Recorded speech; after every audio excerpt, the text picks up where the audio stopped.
This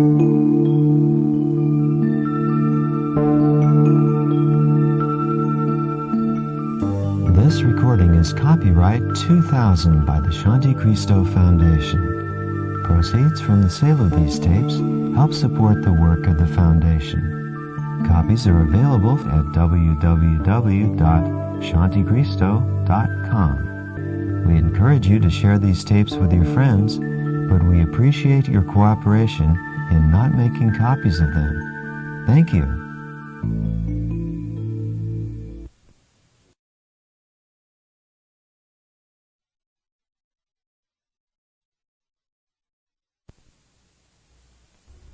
Now, we begin.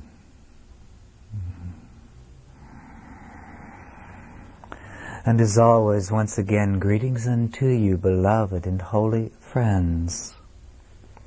As always, I come forth as your equal, to abide with you, to walk with you, to communicate with you from that mind and that heart which we eternally share as one, that mind which is alone the reality of our shared sonship, our shared existence.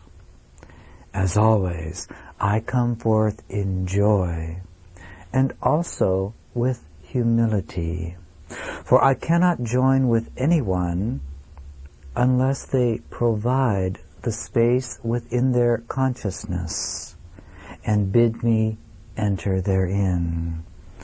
Therefore understand well that when I come to abide with you, I come with a humility born of the recognition of the great mystery that has given you your existence. And that mystery I have called Abba, Father. And why? You have not come forth from some mechanical, unthinking force. You have come forth from pure intelligence. You have come forth from pure love.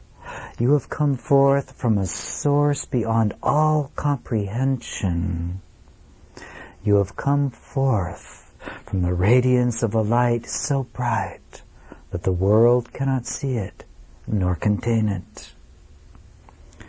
You have come forth from that which alone is eternally real. And because you have come forth from it, you are one with it always. This means that you abide in a relationship created to creator, offspring or child to parent, that is so intimate, a bond so deep that it cannot be broken at any time. As a wave that arises from an ocean cannot be separated from the ocean itself, so too in each and every moment of your experience do you abide in a union so powerful, so mysterious, so intimate and immediate that the mind cannot comprehend it.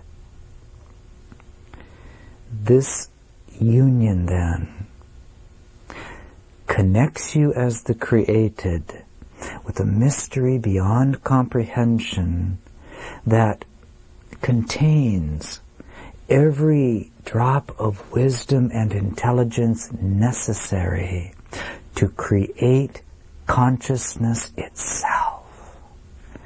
And consciousness, awareness, the power to be aware, the power to choose. This is what you truly are.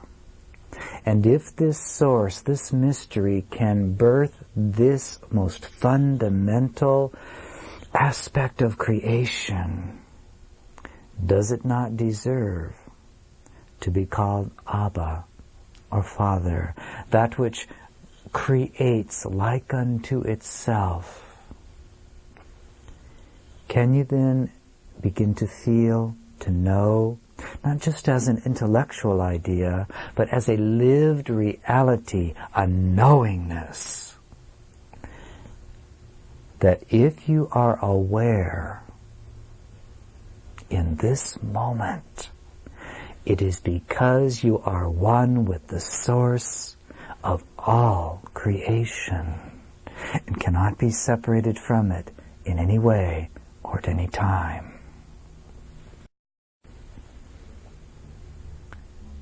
Fear, and we've spoken of this many times, is like a contraction. And again, if you were to imagine a wave arising from the ocean and then going into contraction because it thinks it is separated from its source, that contraction literally squeezes the life, the very flowing waters, out of that wave. And could that wave possibly continue when its very life force has been squeezed from it? Does it not then become mere drops of water fading from view, only to dissolve back into the ocean itself, and its radiance has been lost, never to be seen again?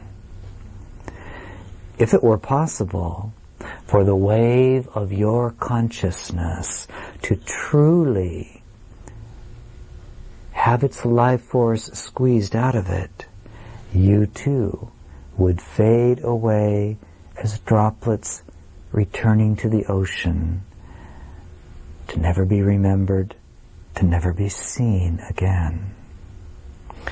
But listen, and listen well. That would be death. But in reality, you are alive always.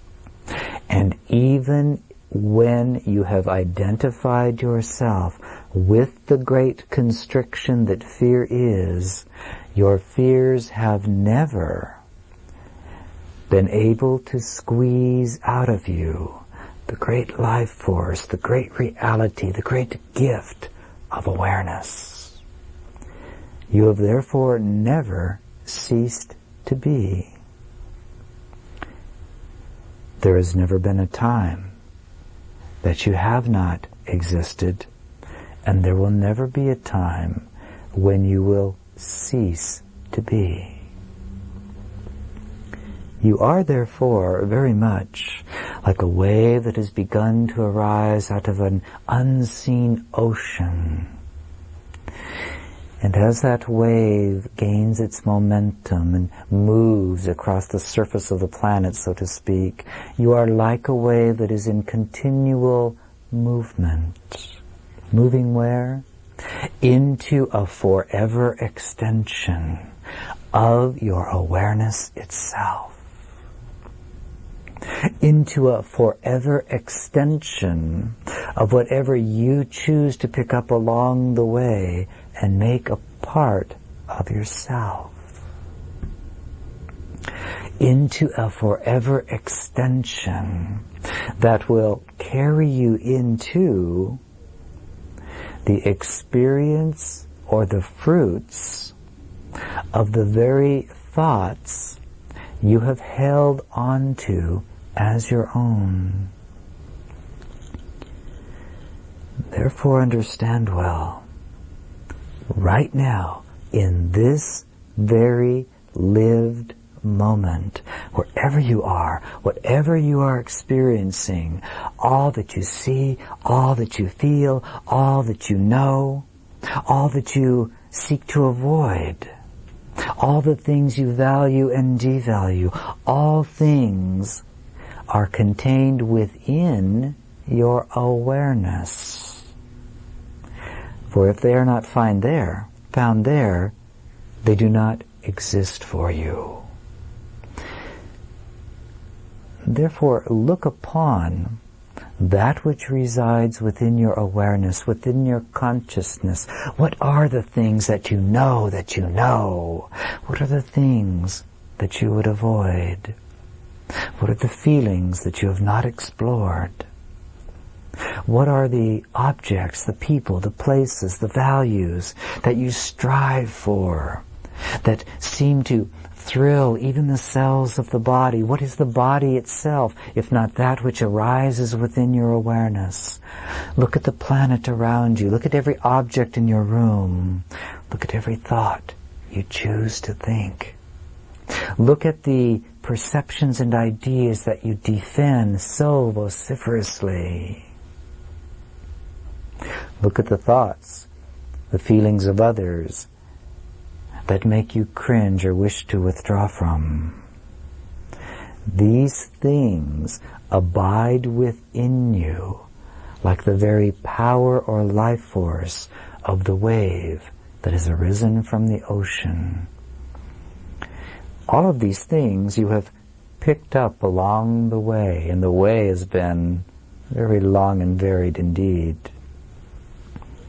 For if you can imagine never ceasing to exist, it means that you have been as a wave of awareness, passing through, so it were, every time frame, every planetary system, every dimension of creation. And along the way, one thing has remained constant. You have been in constant relationship with all of creation. Oh yes, you may select out a few people, a few objects, a planet, a dimension, and focused all of your attention. And attention is nothing more than the decision what you're going to use the power of your awareness to focus on. And it seems that you have excluded everything else. And that is like an optical delusion of consciousness. While it is very true that you have selected out aspects of creation to focus your attention on, yet underneath, in the depth of the wave that is unseen by the physical eye, unseen by what you call your conscious awareness, your day-to-day mind, you have remained in perfect communion with all of creation. You are therefore in relationship with all created things. And there is a communication that occurs without ceasing. Imagine being able to look into the air of your planet and to literally see the radio waves, the TV waves, all of the electrical waves that keep, again without ceasing, bouncing back and forth across your planet. This is what you swim in daily. Your consciousness pervades this field of vibrations. And you are the one who selects out what you are going to be aware of, what you are therefore calling into your lived experience. And therefore you select what is going to make an imprint upon you. Imagine then a pool of clear, still water, and into it you drop a solitary pebble, and from the pebble there radiates waves. This is what is occurring constantly in the field of your wave of awareness. And as you have attracted to yourself certain persons, places, things, objects, and above all, thoughts, beliefs, perceptions, you have dropped them like little pebbles into the still, clear pool of your vast and eternal awareness. And what you experience are the effects or the ripples of those pebbles.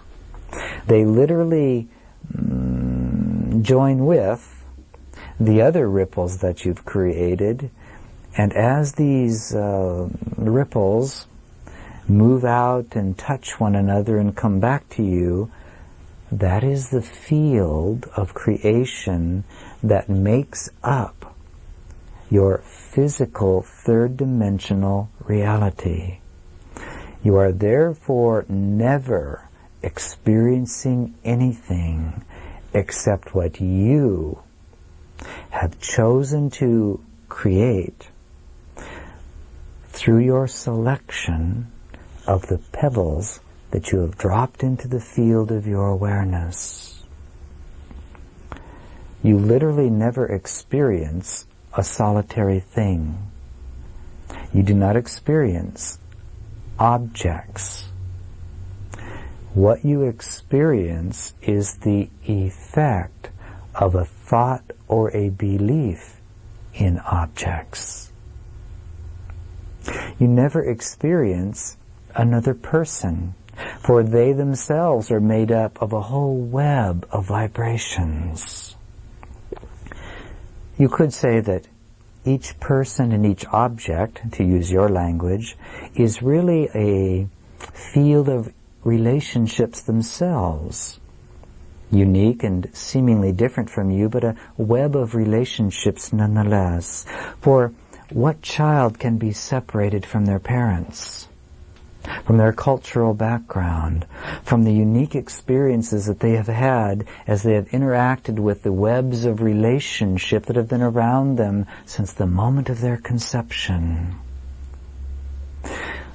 What kitten can be separated and singled out from the matrix of its mother and father? What leaf on a tree is separate from the temperature of the air, the quality of water and nutrients that come to it from the very soil of the earth? Everything is a web of relationship. And all webs are in relationship with all other webs, and they become grander and grander and grander on ad infinitum. You are then a web of relationships out of which you have selected certain pebbles, whether they be thoughts or perceptions or experiences. You have dropped them into the still, clear pool of your awareness in order to create even more ripples. And then you have chosen which ones will have the greatest value for you. These you lock into your being, and they become your emotional field. The emotional field is the first level of crystallization of the body.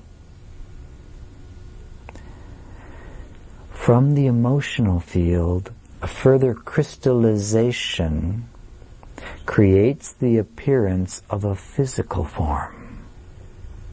And it is that which you push around the planet in your very temporary third-dimensional form of attention, while all around you and just beneath the level of your conscious daily awareness, you remain in communication with all webs of relationship throughout all dimensions of creation. It is for this reason that an inspiring thought can come suddenly to you and penetrate your daily awareness, and you wonder, where did that thought come from? Or suddenly a picture appears in your mind.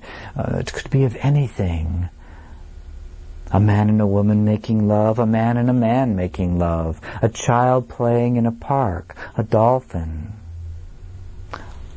a picture of conflict or war. Where did it come from?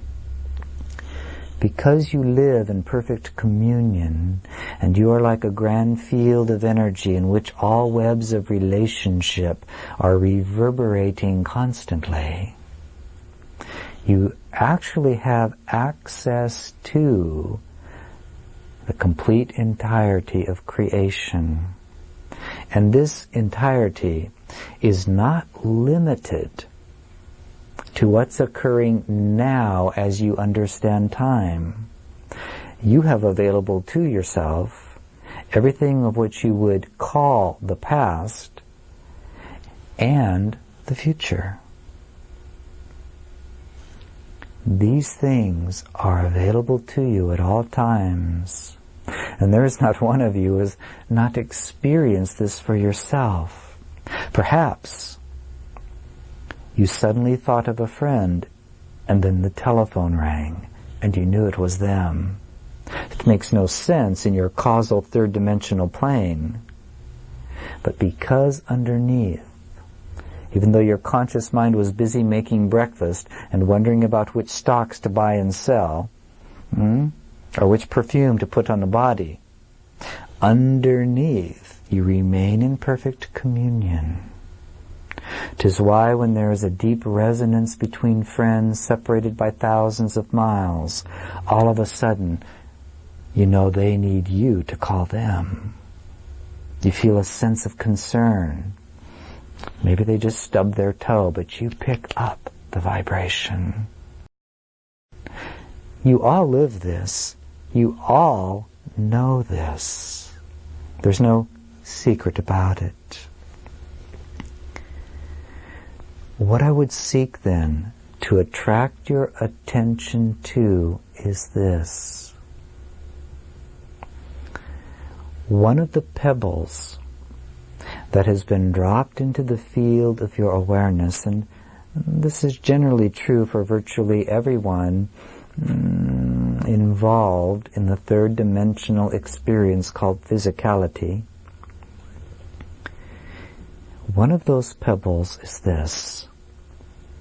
Imagine a sentence being dropped from a vast height, picking up speed until it strikes the still pool of your awareness and sends a ripple out, creates a vibration through you. And the sentence is simply this. It is not possible for me to have complete mastery over which pebbles are dropped into my awareness. I am at the mercy of the vibrational field set up by the ripples of all of the thoughts and webs of relationship in which I swim constantly. That perception is absolutely true, as long as you choose to believe it. That perception or belief is absolutely laughable and powerless as soon as you choose to acknowledge that this is so.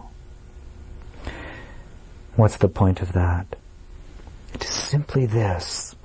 If you would choose to awaken wholly, if you would choose not just to be a wave that is mysteriously arisen from the ocean, if you would choose to be more than just another soul that has arisen from the mind of God and is somehow crashing about through the universe, it is absolutely necessary to own as your own the pebble that drops into the still, clear pool of your awareness with the thought,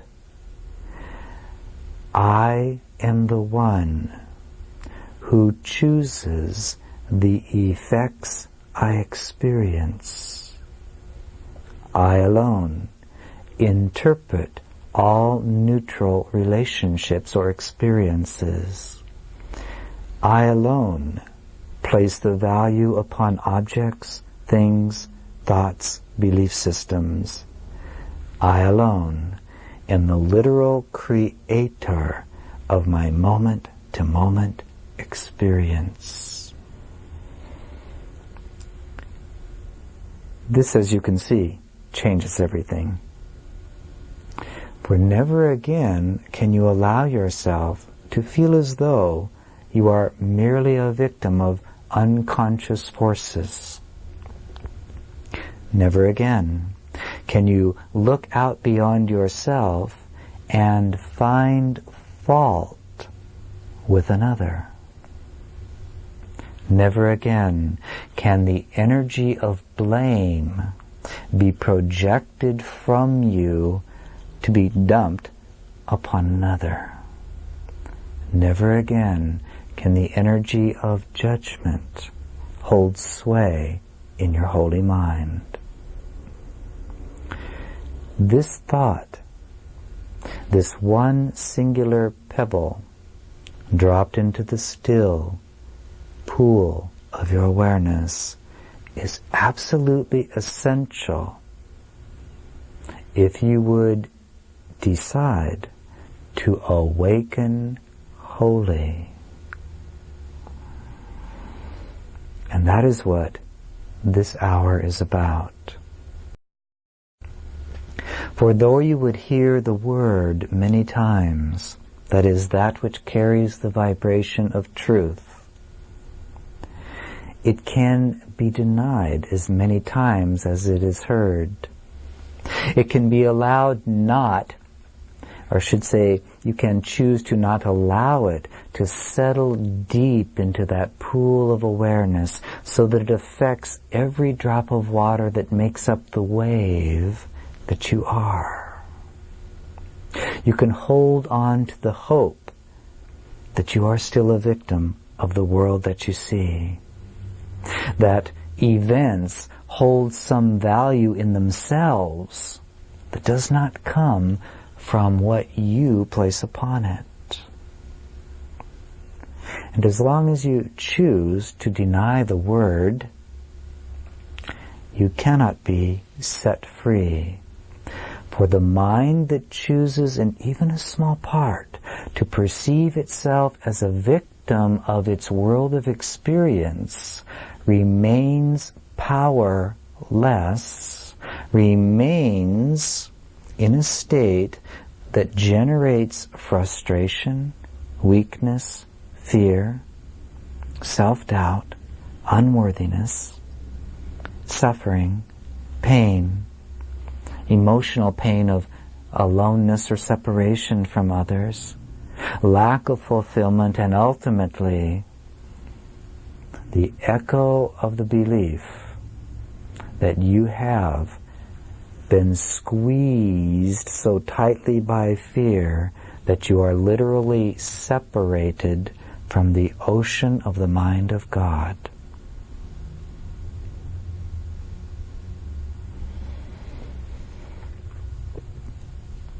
Awareness is all that you have and all that you are. Out of your use of it comes all that you choose to experience. And out of that comes your decision of how you will experience what you have called to yourself. In truth, and please listen well, no experience you have ever had has defined you or identified you.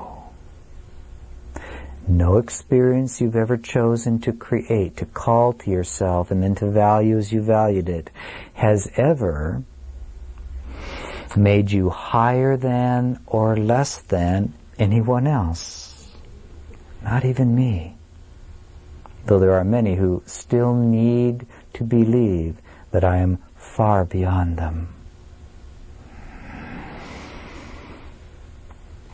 No experience you have ever had has proven your unworthiness to be supported, to be loved by your Creator. And therefore, you remain as you are created to be, a wave filled with the very self-same power as the ocean itself, a wave, a soul, a web of relationship arising from the holy mind of God with the momentum to flow on forever, with the freedom to create by deciding which vibrations you will allow to settle in and become a part of you, which thoughts you will defend, which perceptions you will cleave unto,